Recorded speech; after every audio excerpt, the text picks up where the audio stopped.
Saki ko pa sa muro আদি অঞ্চল কাজে আজি গেটখন সম্বোধন কৰা হ'ল আইদেউৰ আমাৰ যিটো বাথৌ থানচালি আছে ইয়াৰ মূল গেটটো নিৰ্মাণ কৰিছে খুব সুন্দৰকৈ নিৰ্মাণ কৰিছে আৰু আজি হিটো মুকলি কৰা হ'ল মই আমাৰ আইদেউৰ বাথৌ থানচালিৰ প্ৰেসিডেন্ট সেক্ৰেটাৰী সকলোকে মোৰ তৰফৰ পৰা মই অভিনন্দন জনাইছোঁ আৰু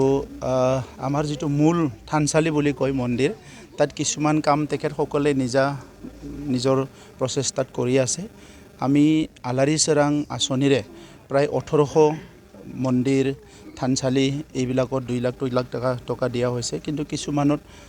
অলপ বেছিকৈ দিব লগা হৈছে কাৰণ হেতু অলপ চেণ্টাৰৰ হয় তো এই কাৰণে অনাগত দিনত আমাৰ থানচালিটো কমপ্লিট কৰাৰ কাৰণে যিখিনি ফান্ড লাগে হেতু পৰ্যায়ক্ৰমে দি যাম আৰু ইয়াত দেৱালয় এখন আছে তেখেতসকলৰ কৈছে যে আমাৰ মাজে মাজে চুৰি হয় তো এই কাৰণে এটা সোলাৰ লাইটৰ দৰকাৰ আছে মই আমাৰ MCLA ডাঙৰীয়াক দায়িত্ব দিছোঁ কম সময়ৰ ভিতৰতে এটা ডাঙৰ এটা সোলাৰ লাইট ইয়াতে ইনষ্টল কৰা হ'ব যাতে ৰাইজৰ যাতায়াতৰ সময়তো পোহৰটো পায় আৰু একেলগে দেৱালয়খনো পোহৰটো পায় স্যাৰ যোৱাকালি মাননীয় মুখ্যমন্ত্ৰী হিমন্ত বিশ্ব শৰ্মাই কৈছে যে আন কোনো দলক ভোট দিব নালাগে খালি বিজেপি ভোট দিব লাগে কি কৈছে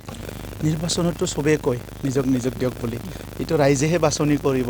ভাৰতবৰ্ষত যেতিয়া লোকসভাৰ নিৰ্বাচন আহে ৰাজ্যসভাৰ কি কয় আমাৰ এছেম্বলিৰ নিৰ্বাচন আহে পঞ্চায়তৰ কাউন্সিলৰ মিউনিচিপালিটি সব দলে কয় যে আমাকে ভোট দিয়ক কিন্তু গণতন্ত্ৰৰ দেশত ৰাইজে সিদ্ধান্ত লয় গতিকে বিটিআৰ নিৰ্বাচনত আজি প্ৰায় 40-50 বছৰৰ পিছত প্ৰথম 5টা বছৰ এনেকুৱা পাইছে য'ত সকলো শান্তি সম্প্ৰীতি সমন্বয় নিৰাপত্তা আৰু এতিয়া আপোনালোকেও প্ৰশ্ন খুদিবলৈ এটা সাহস কৰিছে যেটো নেকি আগত পাৰা নাছিলে গতিকে এই পৰিৱেশটো ৰাইজে সবে উপলব্ধি কৰিছে আজি উদালগুৰিত কি আছিল হৰিসিংগাত কি আছিল এই পৰিৱেশবিলাক সবে দেখা পাইছে উত্থান পতন দুখ দুৰ্যোগ কেতিয়া গৰম আছিল কেতিয়া ঠাণ্ডা আছিল সব দেখা পাইছে গতিকে আজি বড়োলেণ্ডৰ নিৰ্বাচনটো খুকিয়া আৰু সেই কাৰণে বড়োলেণ্ডৰ ৰাইজে মোৰ বিশ্বাস আছে যে হিতুৱে কৰিব যেটো বড়োলেণ্ডৰ কাৰণে ভাল হয়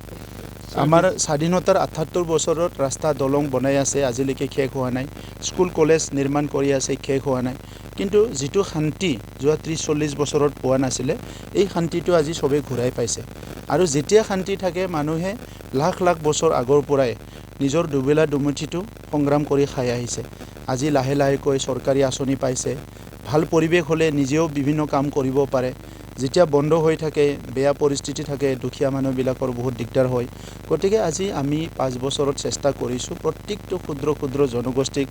লৈ পেলাই আগুৱাই যোৱা সকলো একেলগে কাম কৰা আৰু সকলো যাতে সম অধিকাৰ পায় সম মৰ্যাদা পায় মাটি বাৰীৰ পৰা আদি কৰি সব অধিকাৰ পায় এইখিনি প্ৰথম 5টা বছৰত আমি প্ৰয়াস কৰিছো আৰু বহুতখিনি কাম কৰিছো ওয়েলকাম